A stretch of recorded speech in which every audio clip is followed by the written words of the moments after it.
Turuan ko po kayo kung paano ibaba yung salamin nang hindi po nakakonect yung ano dito sa mismong body, yung wire niya.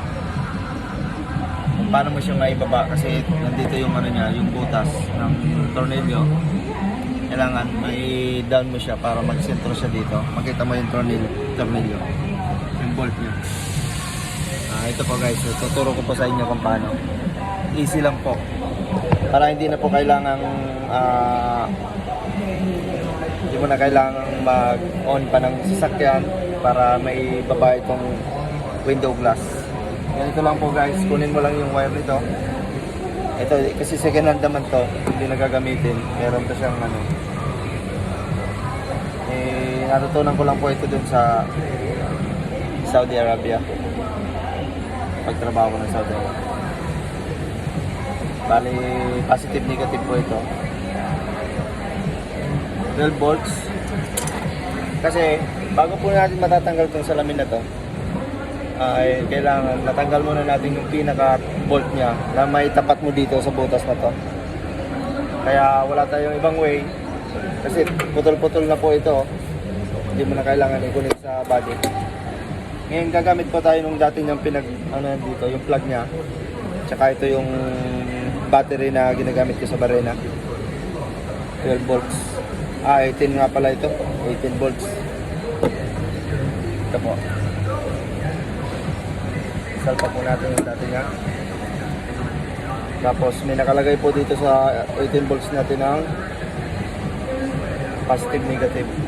Kahit magkabaliktaran lang po yan, okay lang.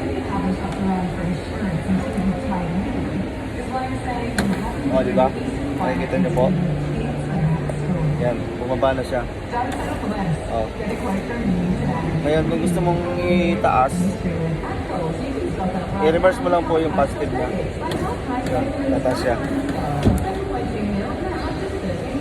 Baba mo na naman. Kasi may tornilyo po dyan. Ito mo po. Yun. Diba lumabas yung tornilyo niya? Medyo sumobra lang. Pag sumobra po siya, taas mo siya. Bali, meron pa pala dito. Dalawa po pala ito. Yan. Ayan po.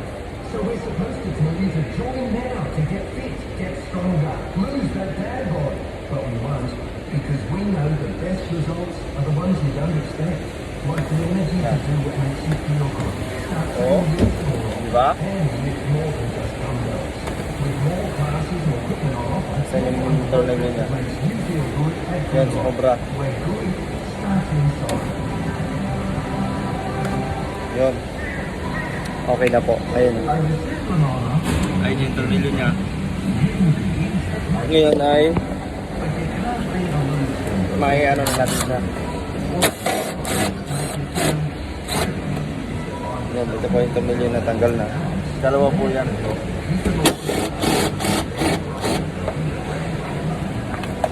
Tanggalin na po.